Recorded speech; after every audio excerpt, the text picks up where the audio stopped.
Hello বন্ধুরা, চলে আসলাম আরেকটি ভিডিও নিয়ে। আশা করছি সবাই ভালো আছেন।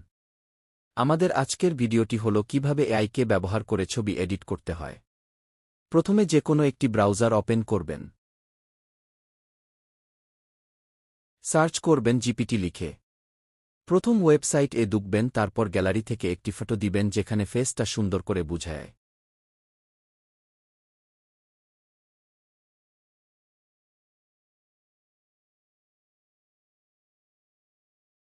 প্রম্পটটা পেস্ট করে সেন্ড করে দিবেন।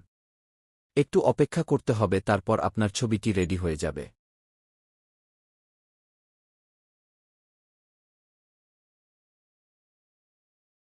ভিডিওর শেষে আপনাদের জন্য কিছু প্রম্পট দিয়ে দেব। ভিডিওটি ভালো লাগলে লাইক সাবস্ক্রাইব করুন। ধন্যবাদ।